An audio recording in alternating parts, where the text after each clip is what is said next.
You're live. Good morning. Welcome to the Monday, May 17th, 2021 Board of Public Works and Safety. May we have a roll call, please, clerk? Yes. Evelyn? Here. Courtney? Here. Carla? Here. Thank you. Board, do we have minutes from the last meeting? Any modifications or amendments to the minutes? Otherwise, I'll entertain a motion to approve that. We'll approve, make a motion to approve the minutes of the previous meeting. Okay. Mayor, I'll second that motion. Okay. All in favor, please say aye. Aye. All opposed? Great. And last week, or I'm sorry, 2 weeks ago, we had an alley closure request, alley between 215 and 217 East Main Street, that we had postponed. So we'd invite Robert up to the podium to talk about that and to give us a description of what's going on there. Welcome. Hello, Good Mayor. morning. Hello, Board. Robert Dean. Is that mic on, Robert? I might just push the button. There we go. Hello, can you hear me? Yes. Okay. Thank you. Robert Dean, wow, what a find at 217 and 219 East Main Street.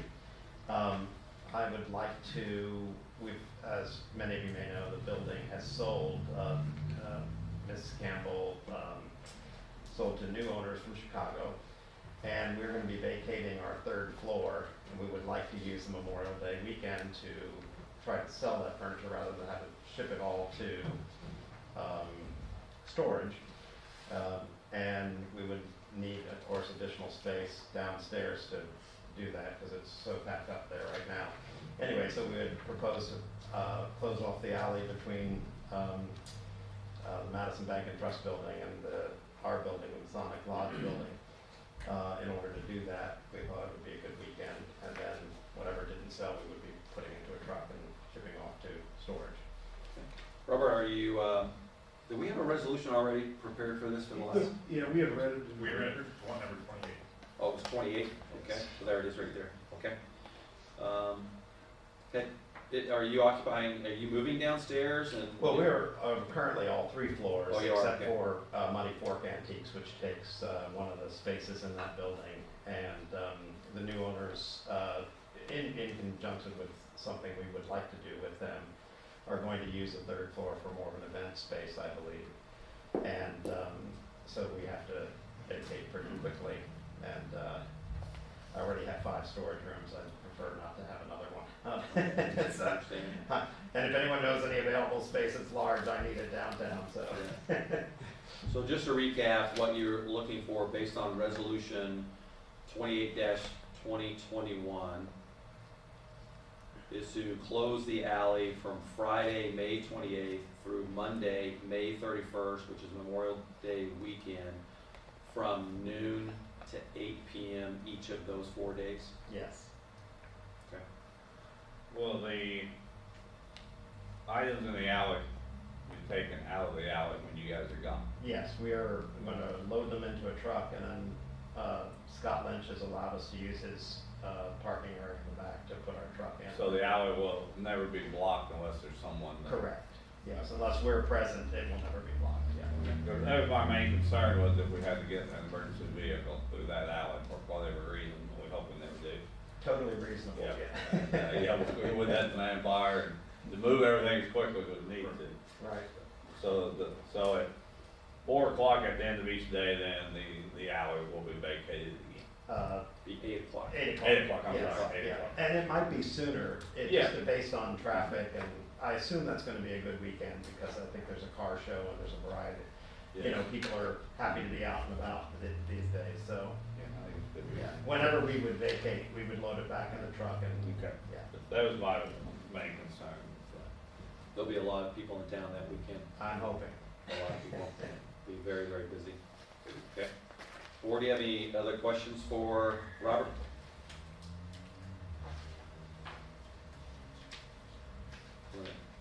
Make a motion on the resolution 28-2021. What do you think? You want me? I was going to ask Okay. what more. Yeah, I make a motion to approve resolution 2021. I'll second that motion. And any additional discussion, board? Any comments or questions from the audience? All in favor, please say aye. Aye. All opposed? Robert, good luck with the sale that weekend. Thank you. Yeah, thank you, Mayor. Thank you, board. Thank you. Take care. The next resolution is resolution number 32-2021, a resolution of the Board of Public Works and Safety of the City of Madison, Indiana regarding the street closing for a United Way fundraiser. Whereas there has been a request filed by Sheila Coffin on behalf of the Jefferson County United Way for a street closing in connection with the Jefferson County United Way Golf Cart and UTV Parade fundraiser to be held on Friday, July 23rd, 2021. Now therefore be it resolved by the Board of Public Works and Safety of the City of Madison, Indiana, that Vaughn Drive between Ferry Street and Broadway Street shall be closed on Friday, July 23rd, 2021 from 6 p.m. to 9 p.m. Be it further resolved by the Board of Public Works and Safety of the City of Madison, Indiana, that the golf carts and UTVs are granted permission to parade north from Vaughn Drive on Broadway Street to Main Street and turn right on Main Street and travel east to Jefferson Street and then turn right on Jefferson Street south to Vaughn Drive with a police escort. Hi, is there anyone here representing United Way? Yes. Hi. Hi. I'm Sheila Coffin, Executive Director for United Way. Hi, Sheila, welcome. Thank you. We were wanting to, as we've done in the couple of years, we didn't have it last year because of the pandemic, but we close off Vaughn on the other side of Key West. We would close off Ferry Street all the way down through Broadway, and we have people man each street, and they would pull the barricades across, and then when the golf carts go through, they open that street back up. The additional thing we were requesting is that they come up Broadway, down Main Street, and down Jefferson. And that was due to our surveys. They asked if they could show off their decorations more to the public, and so that was the only route that I thought might be feasible for that. So the driveway to the end up there will not be closed off either, correct? The driveway where, sorry? That goes up to the Rivertown, Private road up to Riverboat Inn. Riverboat Inn? No. Okay, No. so that will be open. Yes. Okay. I was thinking somebody came down Ferry Street and wanted to go back to the hotel room. They line up there at the parade, but the reason we went down farther at Vaughn is because people were rushing in behind them, blowing the horns, wanting to get out of the way, and so we just Okay. kind of keep them from doing that for safety reasons. Is there a staging area where the staging area will be for the parade, and is there anything other than the parade that's going on? It's a contest on the best costume, best theme, and so the staging area, from West Street to Broadway would stay closed until all the contestants have been judged, and it's staged right in front of Bicentennial Park. Okay. The judging portion, Judging in front of Bicentennial. yes. And they line up at West Street there? You're saying they line up in front of Bicentennial, basically? After they've come from Vaughn, from the bridge all the way down to Bicentennial, they line up there to be judged. They go to Broadway Circle and come back normally, and line up there for the contestants to be judged. But we're requesting this year that they be allowed to come up and go Main Street and down. That's not, we still want the parade if we can't come up Broadway and Main, that's still fine that we just have the parade on Vaughn. That's just an extra request from our contestants. And how many participants have you normally had in this? We had about 32. That's been our average. Okay.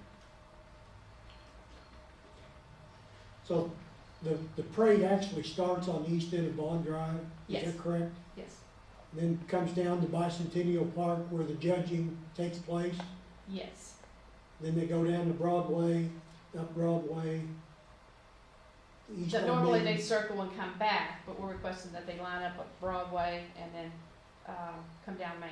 And Dan Slides on our board, he's agreed to lead this parade if it's allowable.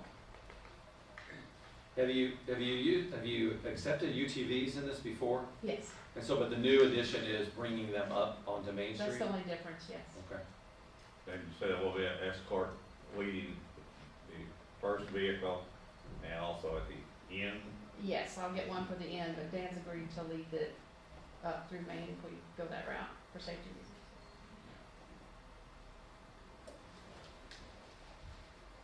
Might ask our chief to maybe comment on the police escort onto Main Street, off of Vaughn Drive, I should say, because what we're doing now, right, is you have a controlled area which is Vaughn Drive, and that's a really long stretch of Vaughn Drive on a Friday night that's heavily utilized, that we would be closing down.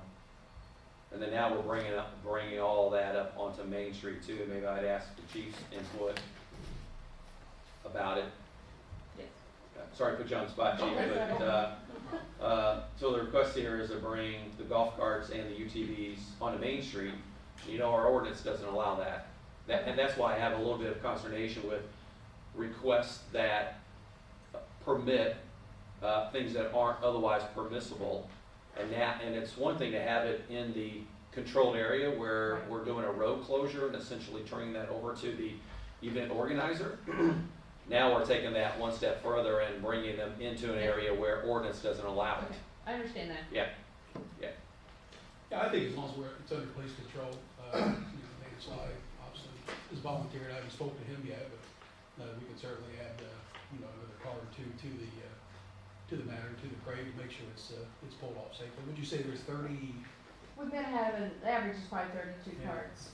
We're hoping for a bigger turnout because of Sure. what we did a little bit last year. Yeah. I mean, I personally don't have an issue with it. I could just kind of add to the joy of the downtown. It's a little something different, but I think people will probably enjoy, the decorated carts and those type of things. So Yeah, my only concern is. as long as we keep it moving, Yeah. and it doesn't get stagnant on Main, I think we're fine. But, Yeah, my concern is twofold, really. One is we're introducing cars and UTVs in an area where ordinance doesn't allow it. And we have a long stretch of road that is still open to the public and to other vehicular traffic at the same time. I'm just a little concerned about it, honestly, that we're maybe sending mixed messaging, which is it's okay as long as you close down, do an event, it's okay. And I'll be honest with you, I'm cautious about allowing it because we're already telling golf cart users they can't come up on Main Street, but you have all these other places around town they can traverse, and then UTVs aren't allowed anywhere in the city. Okay. Would they be an exception for that night if you don't approve the Main Street, at least on Vaughn? We've done it where we did it, approved one other request where it was restricted space. And I'm open to anybody else's suggestions, I'm just explaining what my concerns are about. I'm happy to hear the answer.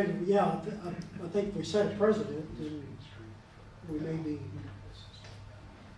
locking ourselves into future requests or similar requests, allowing the golf carts and UTVs where they're not allowed by ordinance.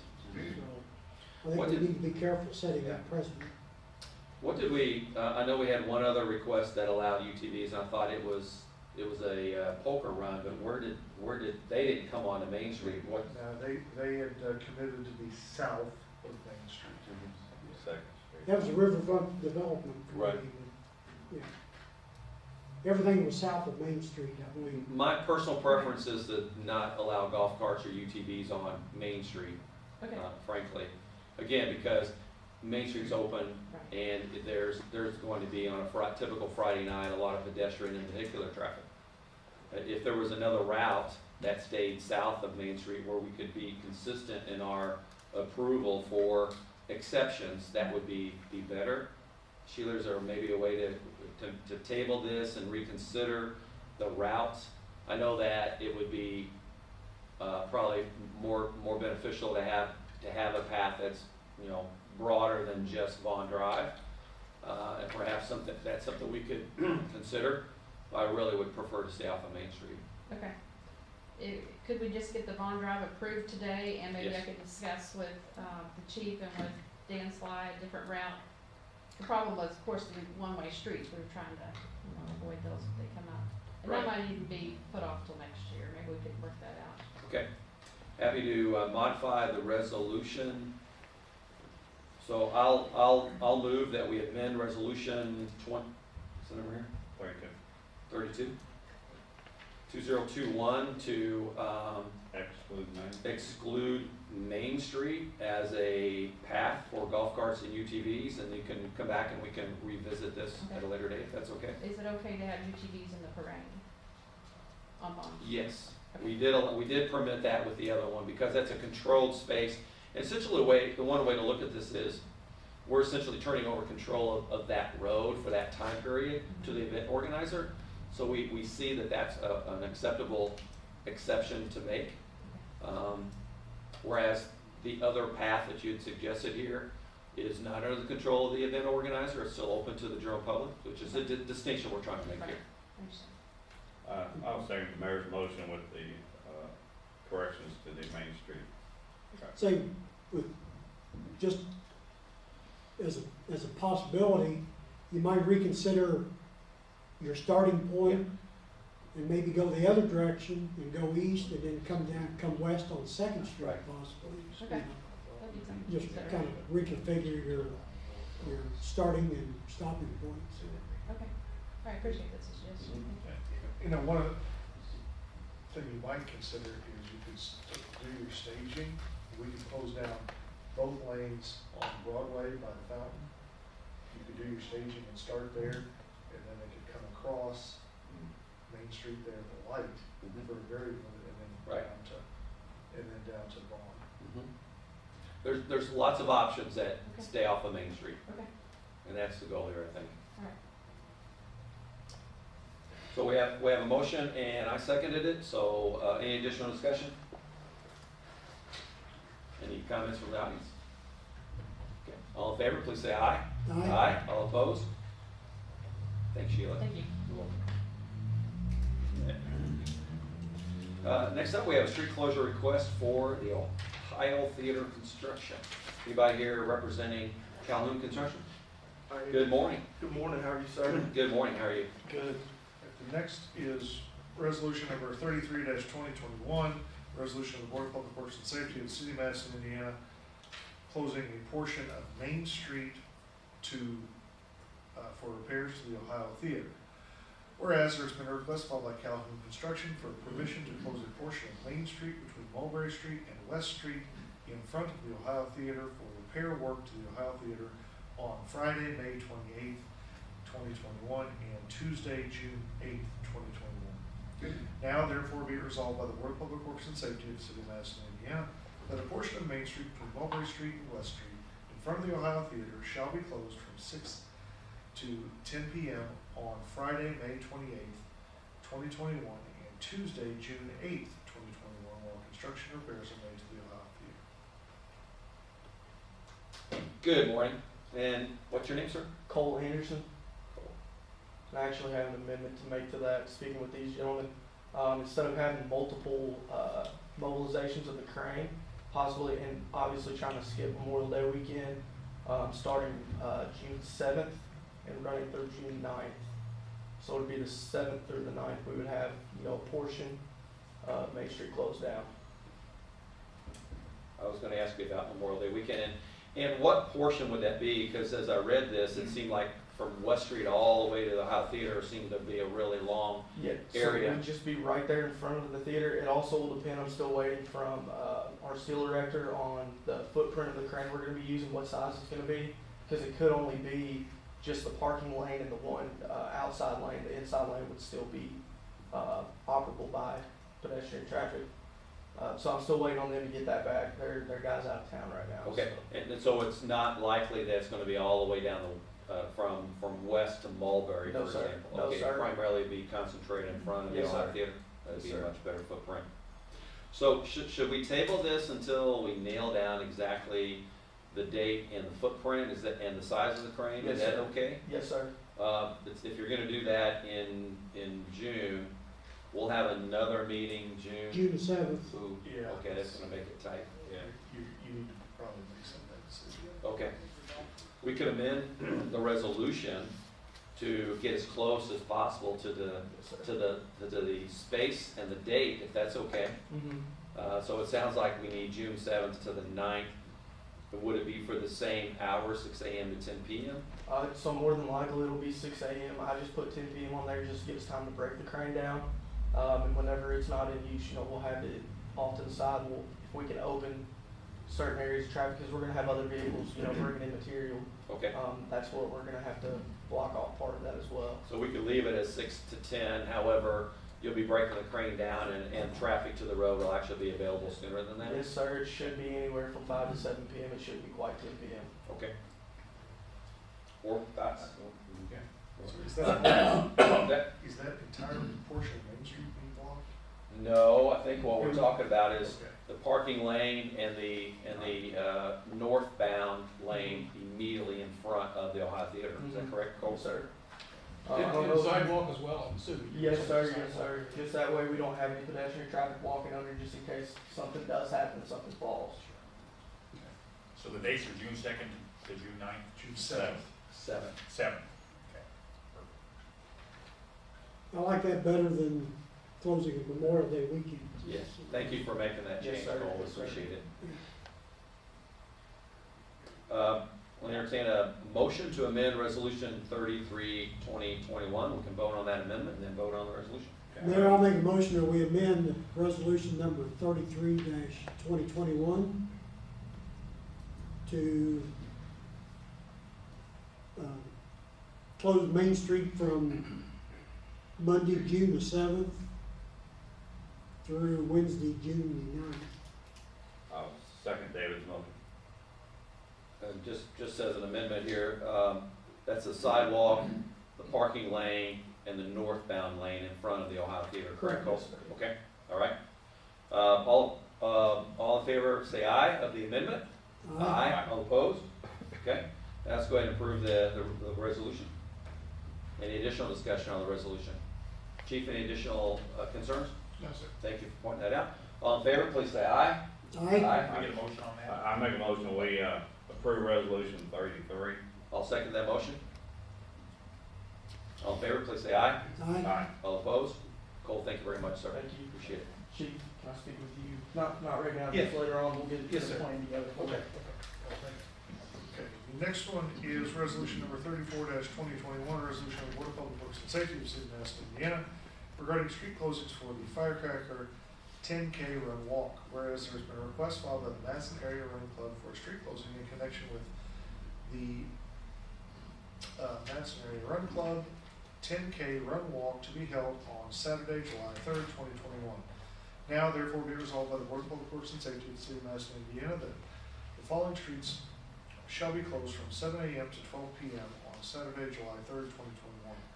Cub Trail, Wilson Avenue between Clifty Drive and Lanier Drive, Lanier Drive between Wilson Avenue and the Madison State Hospital entrance, Craigmont Street between Terrace Drive and 3rd Street, 3rd Street between Craigmont Street and West Street, the 800 block of West 3rd Street from Craigmont Street to Wall Street, and the 400 block of Craigmont Street. Be further resolved by the Board of Public Works and Safety of the City of Madison, Indiana, that said streets is going to be under the supervision and control of the Madison Area Running Club at the times noted above for the year 2021. John Crawley is here representing the Madison Area Run Club. Morning, John. Good morning. So, John, describe a little bit of what's happening this year with the 10K. 10K has been going on for several years here in Madison. Normally the courier had been taking care of it. This year they are not putting on the race, and it's kind of late in the game, but we just found out this, so the Run Club is trying to step up and continue the history of this race and keep it here in Madison. I actually think this 10K has been going on maybe 30 years. I think 40. 40. Wow. 1 or 7. It has become a regatta tradition and was the brainchild of the Madison Courier and Jane Jacobs and her son Kurt. There's a lot of volunteers with Coach Naylor and Coach Noble, and so I for one appreciate you guys stepping up and bringing us back as part of the regatta schedule of events. Thank you. And so this particular street closure request matches the same course for prior years, other than one year where 2019 when Hanging Rock Hill was closed for repairs. That's correct. Okay. Board, any questions? Well, I have a question on Wall Street, so the race is gonna end at Wall Street? It ends at It ends at West West. Third. That's what I was thinking, was West Street. I think the reason that is identified as a closure is because it intersects with Okay, the street, so it blocks it so that the runners can pass by safely. okay. Same with 400 block of Craigmont Yes. Street. Yes. Okay.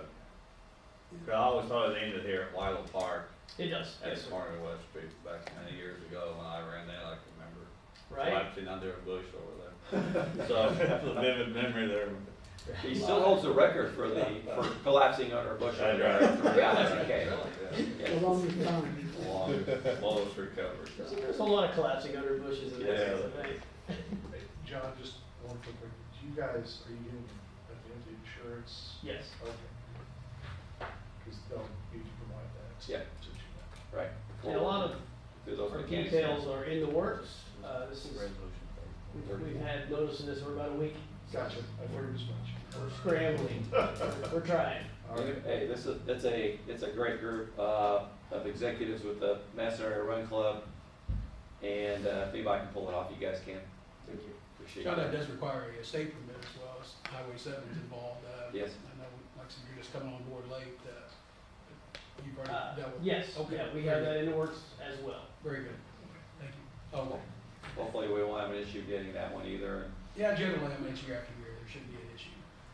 Yeah. And traffic's usually like that type of day, so we usually pull it off without much traffic issues. And it's a very fast course, so, because you have almost a mile downhill run in it. Yeah, It's really good. closures, I can't see being as long as they're listed on here really, but people will be moving much faster than that, I think. I make a motion to approve, resolution 34. I'll second that motion. Board, any additional discussion? Anyone from the audience? Is there runners and walkers as well? Yeah. Yeah, correct, same as in the past, okay. Any additional questions or comments from the audience? Yeah, you wouldn't need the closures for as long as I don't participate. You plan on having some volunteers to monitor some of the ingress and egress, like off Wilson Avenue, there's a small mobile We home hope park to try to there. get as many volunteers as humanly possible. Okay. We are forming a committee, we're meeting again this Wednesday to actually set groups within everything that we need to do, and get a committee for each group, to try to get volunteers and water station aides and things like that along the way. That was always just a big help in the past, the law enforcement, we had some folks in certain. And any input that you have on that from the history would be fantastic. If you're not busy Wednesday Yeah. night, I was gonna say, if you have a meeting scheduled, let me know. I will, absolutely. Okay. I wouldn't say anything. And I will personally run the race with you, Chief. I gotta lead it, Mayor, otherwise I'd love to. He's got an answer for everything. That's why he's our chief. He's got an answer for everything. You can assign those duties to Ben. Yeah, that's right.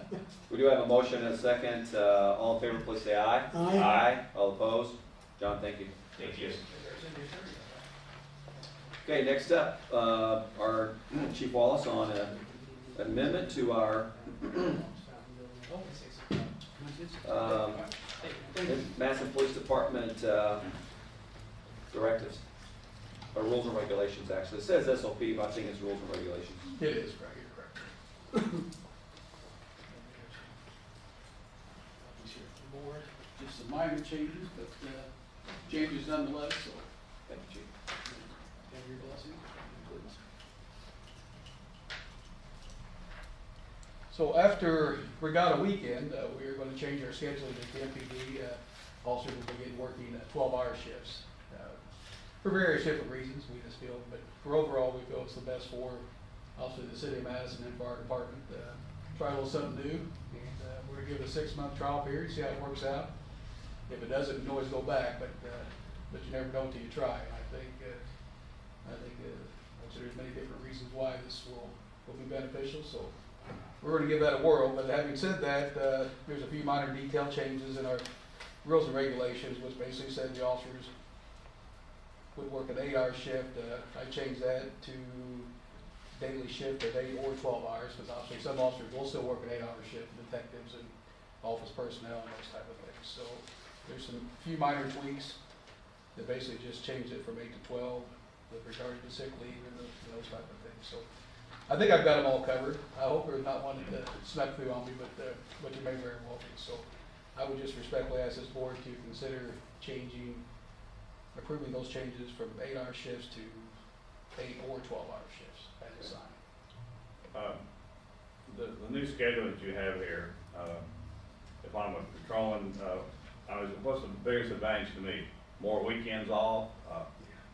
So right now, an officer gets every 5th weekend off. Okay. With this new scheduling, they'll have every other weekend will be a 3-day weekend. So every other weekend they'll be off Friday, Saturday, Sunday. Okay. That's great for the families and, It is. and activities. Yeah, it really is. And, being routine and monotonous sometimes sets in, and that's two bad words for law enforcement. So we felt that maybe it's time for a change to refresh everybody, and we're going to give this a shot and see. I know the county has done it for quite some time. We did it through my 2 terms as sheriff, and I know if I went to take that away from the officers, the deputies over there, they would have probably got a riot on my hands because they thoroughly enjoy it. So MPD has never tried this. I think it's probably time that we should. As you said, it gives them, I think, a lot more family time now. When you're working, it's a long day, don't get me wrong, but. Where I worked before, we had swing shift and, at 4, 12, and midnight shifts, but when we went to the 12-hour shifts, we had more weekends off. Yes. You didn't work as many days. Actually, the expenses to work, cut down to a third. There's a lot of advantages to more hours and less weekend work. Yeah. And I think the plant went on in 1982, and they're still on it. After 6 months, they had a vote to stay. Yes. And they did. After a year, they had another vote, and they're still on it. So it worked out very well. Yeah, I think, like I said, I think it's better for them. And it's also better for the department and for the community, because now we're able to plug in, eventually to be 4 officers, two on each shift, through that prime time in which we're the busiest, which is generally from 2 p.m. to 2 a.m. So essentially what we'll have is we'll have our normal shifts, and then we'll have extra officers on duty from 2 p to 2 a to cover that busy time. I mean, our statistics and information that we have tells us that's by far our most busiest time. So that will put additional officers on the street again during our busiest time. So this isn't as just as simple as midnight to noon, noon to midnight Correct. thing. You're saying you're Correct. actually There'll actually be officers. Yeah, I mean there'll be officers from 6 a to 6 p and 6 p to 6 a, but there'll also be once we get the officers back in the academy, there'll actually be 2 on each shift that'll be working from 2 p.m. to 2 a.m. Which again will put out overlap. That's great. Put out additional officers to assist us during the busy periods. We actually have we started out with putting low man, low woman on the totem pole on it through 2 to 2. We've actually had some veteran officers step up and say, hey, I like that. So we'll certainly move them in those positions. So I think it's Chief, what's been the overall response from the officers? When you anytime you have change, there's always that concern. I think the majority are willing to give it a shot and see. I mean, one thing I found in this job in 34 years, you're certainly not going to please everybody, but you try. I mean, you would love for that to be the case, but that's not going to happen. I think we'll give it a shot. As I told them, we had a department meeting last Friday. Let's give it a shot at 6 months. So it's like what you guys did. Exactly. At 6 months, we had those that had to have, I think, 70% majority to approve it. Yes. Like 86%. Yes. So yeah, and it's still in existence. And there's no perfect shift, but my concern is when you're on one forever and you, like I said, stagnation and being complacent. Those are 2 bad words in law enforcement, because that's unfortunately sometimes when people get hurt when they get complacent. So I don't. If you're on the 6 a.m. to 6 p.m. shift, you remain on that shift. Correct. This is not a rotating shift. It's right. Correct. Yeah. We're not rotating shifts. Yeah, that'll be your permanent assignment until just like day shift. Right. Until it's changed up, on down the road and those type of things. But like I said, those overlapping in the middle, especially the 2 p to 2 a. So when the officers are due to get off at 6 p.m.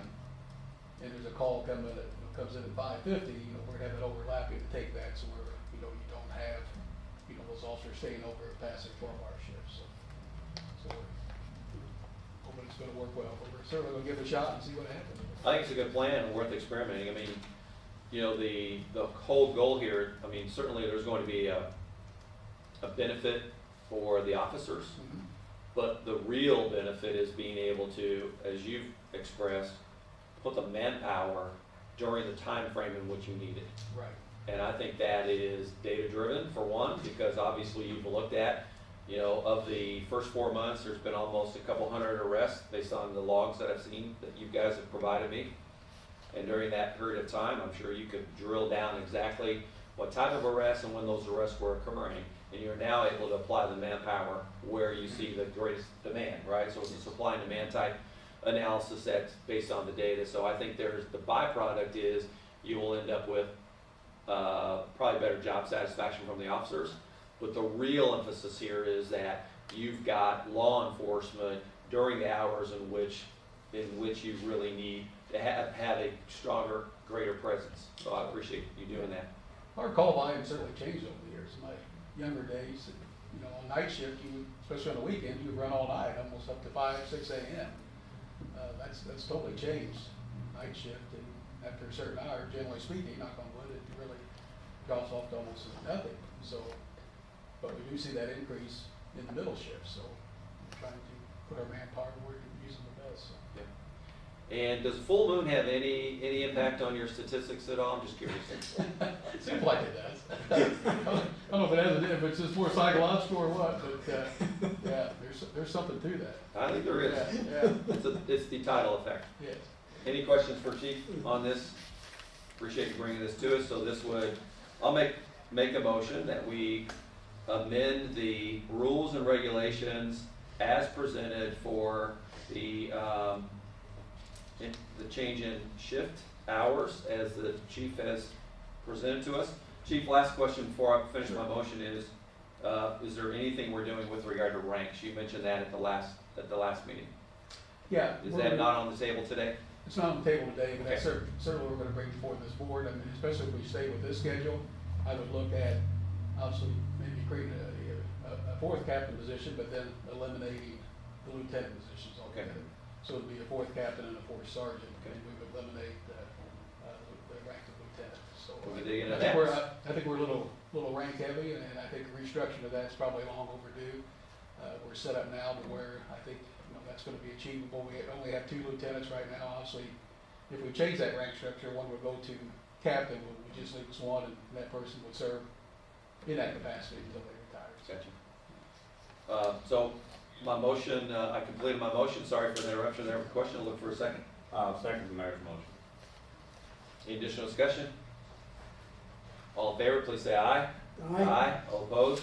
Chief Kippa, great job. Thank you for working. Okay, and Deputy Mayor McGee on street equipment. Good afternoon, board. I have 2 just quick updates for you. I'll start with the easy one. Last meeting, I believe you all approved some flagging, or we informed you of some flagging that was going to go on Wilson Avenue in conjunction with that project. It's supposed to be last week. They had called in their locates, and 2 did not get completed. They didn't come to do them, so they couldn't do it last week. They have moved it to today. It's actually happening right now.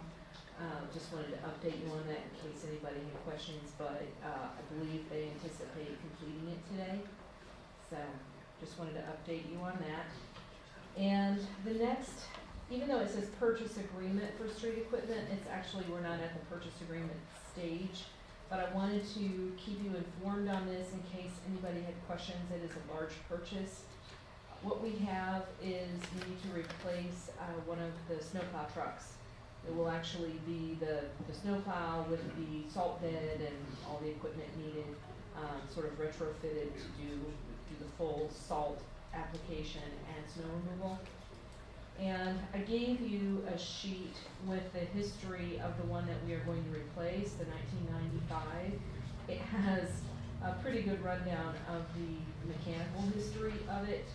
And I think the worst part is that the frame is starting to rust, and so there's concern with the amount of weight on that vehicle and a rusted frame that, not sure how long that's gonna last. So, Tony believes that we could sell this at this point, so he would like to do that.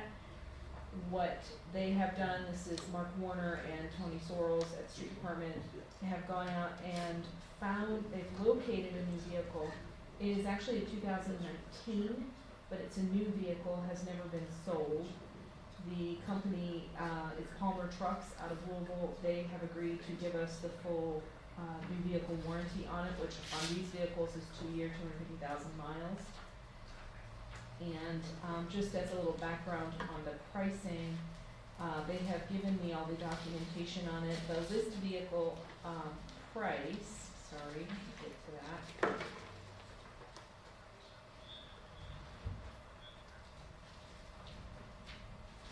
Have that pulled out for you. The list vehicle and the price is $129,229, and then with the retrofitting, it was another $9,200 for the plow, and $69,000 for the upfitting on the salt contraption on the back. They are actually going to sell us this vehicle because it's 2 model years old for $129,900. Wow. So I have a buyer's order that I actually asked the mayor to sign for me last week. It does not commit us to making a purchase. There were several people bidding on this vehicle. We wanted to capture it before it went away. So the buyer's order just preserves it for us, gives us first right of refusal on it, and allows the company to bring it to their Sellersburg location, which is a little bit closer for us to go drive it and then take a look at it. So that has been done. And then what we will do is we have reached out to Enterprise Leasing to see if we can roll this in with our leased vehicles so that we don't have to finance it or cut a check for it. We'll just roll it in with the leasing payments, so. I'll just mention that, as part of our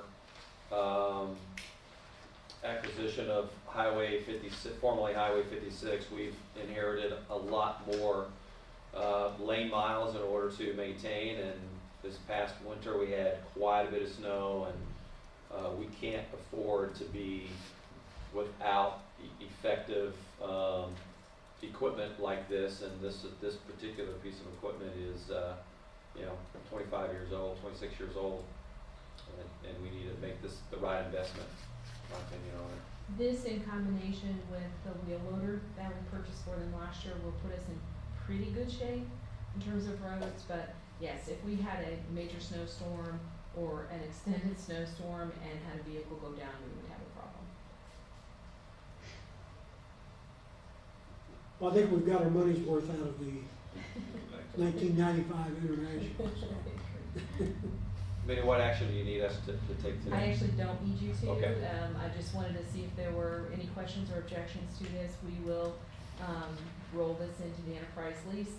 They're gonna let us know when they get the vehicle to Sellersburg, and we'll send some folks down to drive it and take a look at it, but, Thank you. okay? Are you gonna let him drive it? You can drive it yourself? Mike, come on, Carl. I'm not. If Minnie drives, it's gonna need really hard on the back. Thanks. Okay, next up, we have Crystal Beach Bid Award. Nicole? Good morning. You have in your packet Crystal Beach bid award documentation. We're recommending to award the bid to the low bidder Pool Group. Their bid amount was $2,527,000.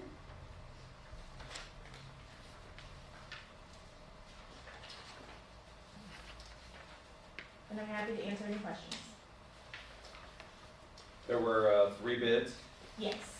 We took them under advisement approximately a month ago, Yes. and the bid is good for probably 60 days, I think, right? So the reason we need to take action today is really a couple of reasons. One is we do not want to lose a low bid, even though it is over our projected budget, not surprisingly.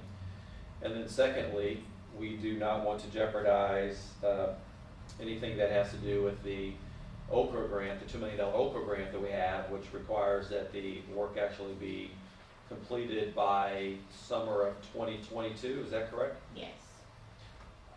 Two things, it is over our budget, however, we are in conversations, we met with the executive director of Okra, Mayor Spinner, last week, and they are going to work with us to see if we can identify additional grant funds to help offset that cost.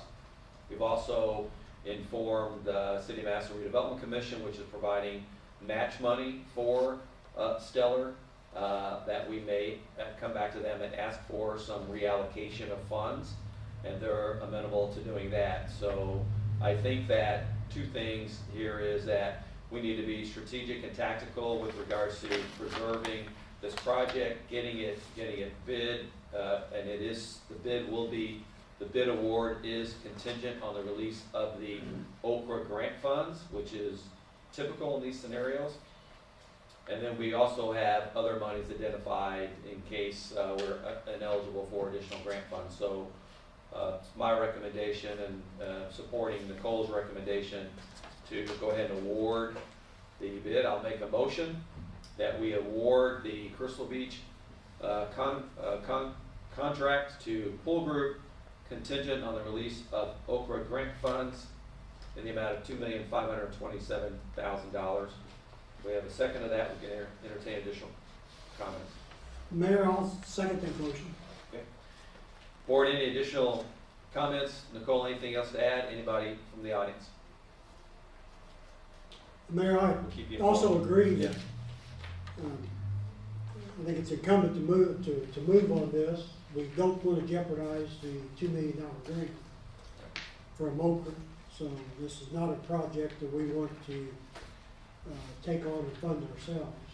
So This is I will mention, I believe this is the last Stellar project. Is that correct? Second to last, probably the last to be awarded. The work on Clifty Drive will be done after this project is probably completed. Gotcha. So the Clifty Drive project, just to clarify, that was part of the original strategic investment plan. This is the project that will be funded by the Okra grant. Correct. Okay. Any additional discussion, board? All in favor, please say aye. Aye. All opposed? Thank you, Nicole. On to more some fun stuff.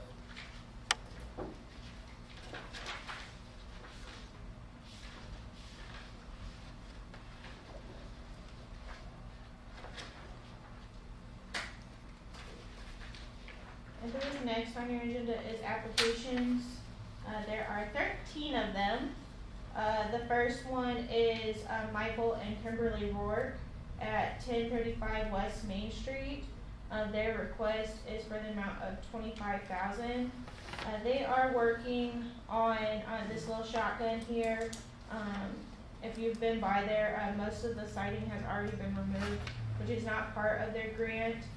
But they're also going to be replacing all of the windows, fixing the brick, and then actually adding LP Smart siding on it because there's some spots missing, gutters, and then they're working on the interior framing.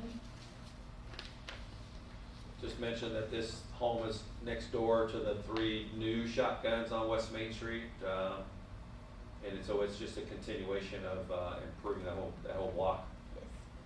Nicole, did you say 25,000? Yes. Thank you. Mm-hmm. There should be a summary schedule inside the application. Did everybody get the summary? Should On have, the, on the yes. back page there, David. It looks like this, Dave. Yeah. Okay. It's on here somewhere. Okay. The next application is by Leslie Jackson, 521 Mulberry Street. Another grant amount for $25,000. This building needs a lot of framing, if you can't tell. Plumbing, electrical, It's windows. open air right now. It's good air conditioning. Yeah, good air conditioning. Yeah. But they're going to be adding, working on the interior and then framing up that back wall. Now, will the exterior look different also? I mean, is it gonna be painted? Yes, they will be painting it. Okay. that's changed hands a couple of times, so I'm glad to see that, again, that's probably now the worst home on the block. Probably, yeah. At least from the backside. Yeah. The next one is application by McGillen Holdings, 801 East Main Street, for the amount of $25,000. This is the old Victoria Inn. They're going to be removing the siding, fixing the outside, putting new siding back, and new windows and doors. And they're also going to be adding some stone on the facade to cover up that lower portion. Can I ask a question about this one? Mm-hmm. And all of them, I guess. Have all of these applications already been before the Historic District Board of Review? Yes. So they already have their certificate of appropriateness from the Historic Board? Yes. And on this one in particular, does their restoration plan, have you seen a restoration plan about the interior and what this use of the property is going to be? Not a restoration plan of the interior. He's planning to do apartments and an event space on the lower floor. And then lastly, were there any zoning issues about this particular property that we need to be focused on? Yes, he is. He has an application before both the Plan Commission and Zoning Board, I believe for handicap parking plan and a variance for parking spaces. Okay. Now, will he have enough parking there on the property itself, not on Roosevelt Avenue, right? That's Roosevelt, isn't that? Roosevelt. And it's a variance. He's asking for a variance because right now he does not. Okay, so some parking will be on the street. His variance is to ask for the amount of spaces he has on the property, not on the street. Okay, good, thank you. Okay, sorry to interrupt, but keep going. It's okay. Happy to answer questions. The next application is by 1809 Property Group, 221 West First Street, for the amount of $25,000. This is Tony Steinhardt III. He's working on this structure. He'll be demoing the rear additions, which is the interior photo is part of the rear additions. Reworking windows, doors, and then working on the interior because it needs a little bit of work.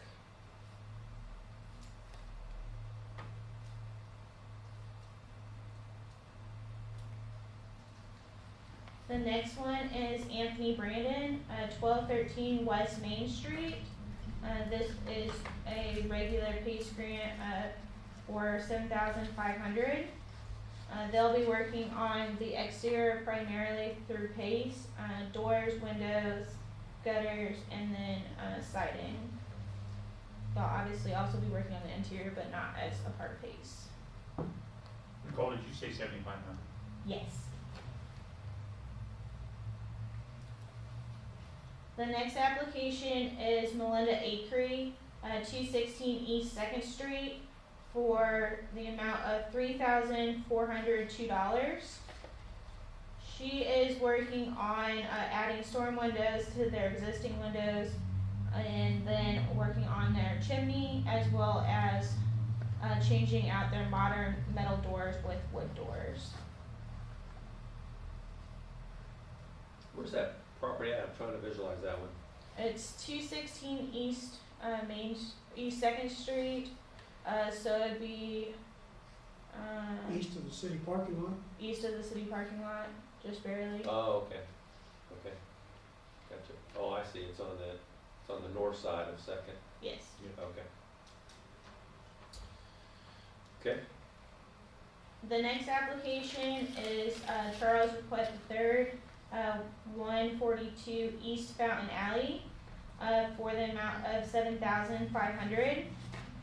This is a carriage house they use for storage.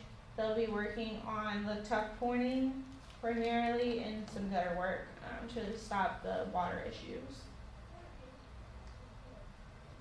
Is there someone living in that?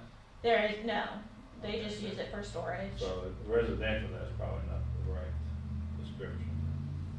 No, it's, they use it for their personal storage.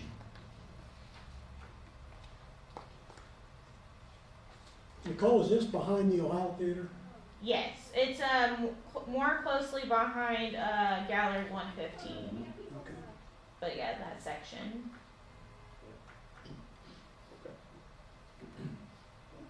The next application is Randall Cole, 1205 West Main Street, for the amount of $7,200. He is partnering our grant with another, I believe, Okra or USDA grant, I'm not sure which, to work on his windows, and then just the windows under the front porch. As you can tell, they're pretty deteriorated, so we're thankful to be able to help him out. And he's going to be doing aluminum clad windows for the most part, as part of the PACE grant.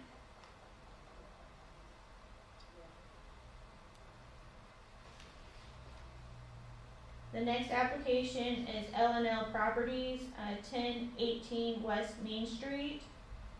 This is for the amount of $19,211.14. While this property doesn't look bad from the outside, when I inspected it, you could see the floorboards were completely deteriorated.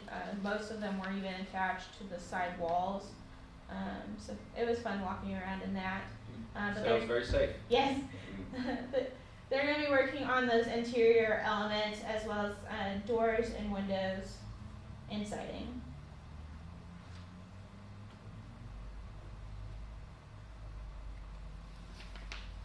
The next application is Chris and Gina Lynn, 214-216 West 2nd Street, for the amount of $7,500. Their application is primarily tuck pointing, but they're also going to be working on the 12 wood windows. Now, is this gonna be a one-family residence when they're finished? Yes. And will the porch be replaced on the front? No. No. And you can see what the porch was. Yes.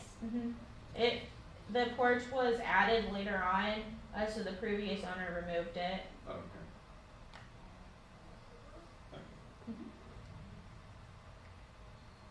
The next application is Carla Vossler, 611 East 2nd Street, for the amount of $7,500. She's working on some foundation work, some floor joists, and tuck pointing. Now, that is actually a duplex. It is, so it's just her half that they're working So on. it's just gonna be on the west side? Yes. Not on the east, because the east is, it's all one building, but. Yeah, it's just that west side she's working on. But you can see the floor joists and they're Yeah, literally. the part of the porch is dropped. Yeah.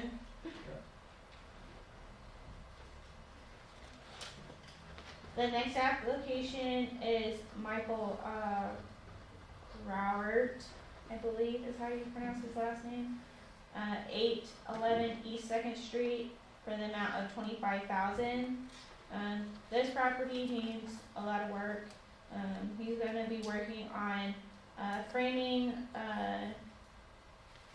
windows, siding, roofing, rewiring, front porch, plumbing. And this is about the third owner of this property? Yes, it's the third owner in probably the last 2 years, and hopefully at least the last one to finish the project. You can see a little bit of new framing floor work in that middle photo, but the last owner didn't do much.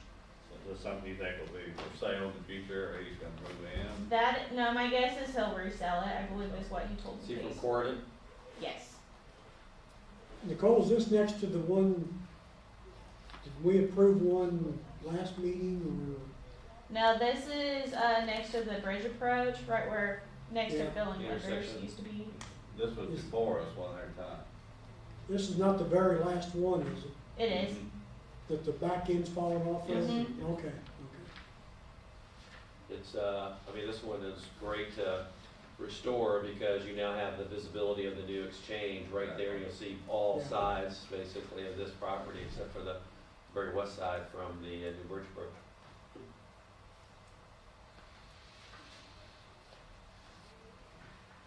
And the last application for approval is Linda Lytle, 416 St. Michael's Avenue, for the amount of $7,500.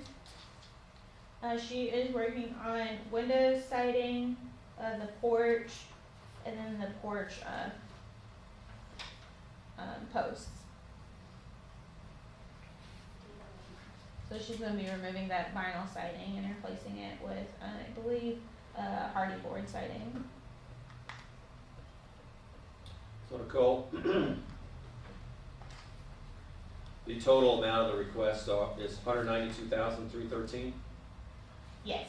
And what I like about this mix of properties is 6 are in our targeted revitalization areas, and 6 are dilapidated structures. And we know with our new program, the focus was on predominantly dilapidated structures in a targeted revitalization area, so it is accomplishing its goal because of the expensive nature of preserving those properties.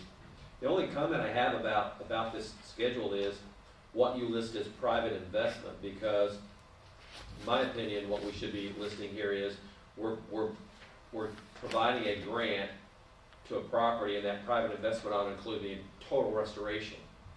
And I think that what we'll find from that is that, you know, the ratio or the leveraging of our grant amounts is way more, potentially more substantial than what we're showing here, which is already great at 2.5 times, I think is probably what it's working out to. But if we could, you know, start looking at it there, I'm assuming the PACE committee, when they look at these applications, is looking at, you know, the total scope of the restoration when they're making the award, not just the exterior, because the goal, right, isn't just to fix up the exterior, it's to actually bring the property back to where it's being utilized for its intended purpose. Yeah, Is that fair to say? Yeah, the only reason most people don't include that is because right now PACE has the requirement that anything included in the description of the PACE project has to be completed within our time frame, and a lot of the times these properties need more than a year to complete the entire project. I'd like to just be able to more accurately reflect how we're leveraging the PACE program, because as you provided me, you know, we need to continue funding that program because of the high demand for this properties, the increasing and stabilizing property values, and also the increase in construction labor and materials. I would like to do one thing though, and that is separate out the McGillen property, and maybe make 2 motions to approve the PACE recommendations with regards to grants, if that's okay? What's the address of that property? That property is 801 East Main Street. So let me make that motion first. So I move that we approve the recommended PACE grant amount to McGillen Holdings at 801 East Main Street, subject to BZA approval for the variance. Okay. I will second that motion. Councilor Chapman? Oh, okay. All right, any additional discussion, board? Mayor, that was a thought I had. It kind of appeared to me like we were going to be funding a project that wouldn't get zoning approval. I mean, it's a project that needs to be funded, Needs to be done, absolutely. but, you know, it's kind of like getting the cart before the horse, I guess. Right. I think it's an appropriate way to structure it, and I'm very optimistic that the BZA will do everything they can, as well as the Historic District Board review, to see a good, thoughtful restoration plan for that property. It's been needed for a very, very long time. Okay, so we have a motion and a second. Any additional discussion? All in favor, please say aye. Aye. All opposed? Moving on. Now we have all the other properties, excluding the McGillen Holdings, because I did not see any conflict with their use. I make a motion we accept the PACE applications for all the properties with the exception of the 801 East Main, which we've already acted on. Okay. Mayor, I'll second that motion. Good. Any additional discussion? All in favor, please say aye. Aye. Aye. All opposed? Thank you. Fantastic. Thank you, Nicole. And we'll keep talking about pace.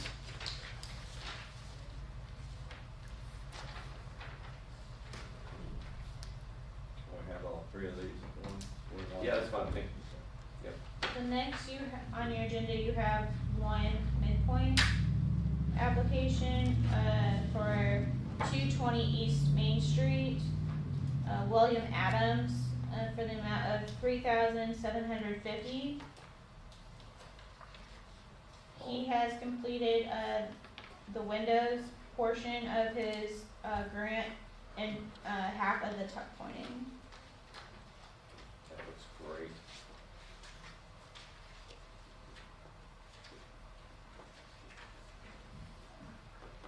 And that's the only midpoint. Do we need to do these separate? Can we do them all together? Yeah, you can do them all. Okay. All right, good deal. We'll keep going. The next application, or next one is for a final, for Ronald Frazee at 829 West Main Street for the amount of $25,000. These are before pictures. If you can remember, this property suffered a pretty devastating fire about a year ago. And the Frazees came in, replaced the roof system, the windows, which were not part of the PACE grant, but they're really completing this project as we speak. But their project meets all the requirements of their grant. The black and white pictures didn't really do it justice with regards to the extensive nature of the damage, not only on 829 West Main, but also on the shop next door. Yeah. Will they be cleaning the brick on this? Because there's a lot of, soot and all left over from the fire. I believe so. I know they had a hose out and were working on selective spots, so I would assume they'll finish all that after they're done. I walk in that there today, it's real, they've done a good job on it. Let me just say that this is the best this property has looked in 50 years. Yes. And I know it's not completed, but We, our gratitude for the Frazees, and I've talked to them several times.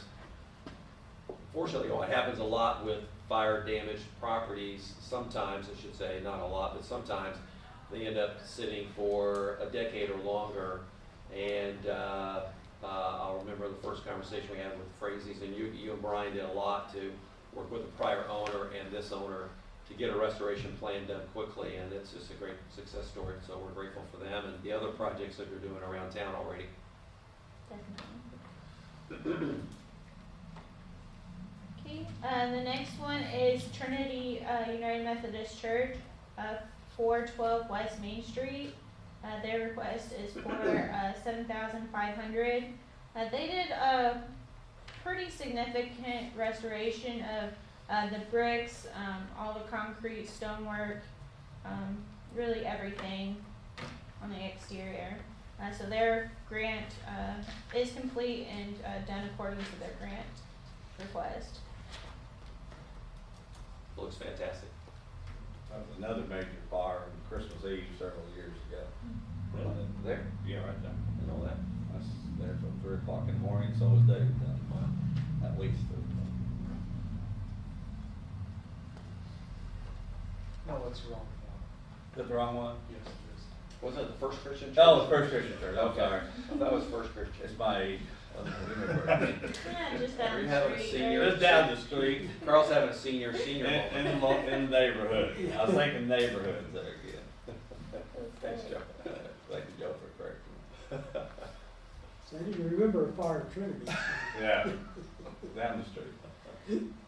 The next final is Gary and Suzanne Duckworth at 423 East 3rd Street for the amount of $1,795.57.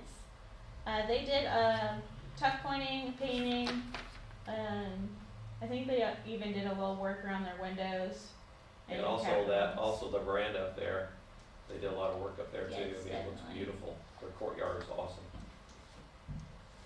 Their project is complete according to the grant. And that's Haven't all been the, down East Third Street in that block lately. There's so much going on there, Walnut and on around St. Michael's, and the whole area down there is great. We still have some pockets to attend to, but it's been great. that's all the final and midpoints. And then I Okay. just had extensions. Well, let's entertain a motion to approve the midpoints and the finals together, if that's okay. Mayor, I'll make a motion that we approve the midpoint at 220 East Main and the finals at 829 West Main, 412 West Main, and 423 East Third. I'll second Board Member Carlo's motion. Board, any additional discussion? All in favor, please say aye. Aye. All opposed? Thank you. Okay, the first extension I have is by Charles Requet III, 135 East Main Street, for the time frame of 4 months and 13 days. That would put his new deadline of August 31st, 2021. If they're working on their windows, they had to send a couple of them to Roger Welch to be completely recreated, because they were more deteriorated than anticipated. You spoiled us. No pictures? There's no pictures. Okay. I can go take pictures of the plywood if you'd like, but they're not done. No? You'll have pictures in August when they're done. Okay. 35 is Main, so it's right down here? Yes, corner of Main Street Oh, and it's Main and Mulberry. Mulberry? That's Yep. Main, okay, gotcha. Okay. The next extension is Tony Bill's, 841 West Main Street, for the period of 30 days. His new deadline would be June 18th, 2021. And they were working on the roof there this last week. They may have completed it, but I'm not sure, and I don't have paperwork from him yet. Okay. So that's the reason for his extension. Okay. And the last extension request is Vince Kidd at 622 West Street for the period of 6 months, giving his new deadline of October 12th, 2021. Well, when we do the extensions, just a quick question, is this for beginning of the work or finishing the work? These are all for finishing work. I typically have a separate stack for start Okay. dates. And on the last one, I'll just mention that I met with Vince and Nicole and I did last week to talk about that property, and he indicated that they are mobilizing to the site soon with framing to support the exterior wall structures and the roof system. So it'll be a long time coming. That property's been in that condition probably for about 13 years. Is that the fire, Yes, across the street from the Firehouse. police department. the brick house? I'll move that we approve all proposed extensions for the PACE grants at 135 East Main Street, 841 West Main Street, 622 West Street. I'll second that motion. Any additional discussion? All in favor, please say aye. Aye. All opposed? Nicole, you want to talk more about PACE and pace yourself? I mean, I'm happy to answer any questions. I will just give you an update on totals. Today, in 2021, the city and county have contributed just over $365,000 in grant funds that were matched by almost $1 million by property owners. So we've got a 2.59 return on ratio for every dollar given. I think it's actually more than that if you factor in the whole It restoration is plan. definitely probably more than that. And then I'll just mention there that this is a very successful program. You can drive around town and see all types of construction going on, and we'll have to talk to our deputy mayor in the new budgeting cycle about how we keep funding this. It's a great program. And I'm grateful for everybody who's taking on these projects across town and on the hilltop. Yes, definitely. We could always use more Hilltop applications. We only have one, and they just turned in their 50% application for funding today. So you'll see that on your next agenda. Fantastic. And I think if I remember right, what we did in PACE in 2020 was 7 times larger than what had ever been done in the PACE program in its life. Definitely. So we're on the right track with our revitalization efforts. Thank you. Anything else for Nicole? No, thank you. Thank you. Okay. Moving on. Claims. Mayor has an opportunity to review the claims. I'll make a motion that the claims be approved as submitted. I will second David's motion. Okay. Any additional discussion? All in favor, please say aye. Aye. All opposed? Thank you. I'll be brief in my remarks today, just to let you know that we have a tremendous amount of economic development going on across the community. Last Friday, the redevelopment commission closed on the acquisition of the Ruler building. So that is the first barrier we're working toward eliminating with regard to our attraction of a downtown grocery store. And we have other parcels across the city that we're under contract to acquire that will be closing sequentially now.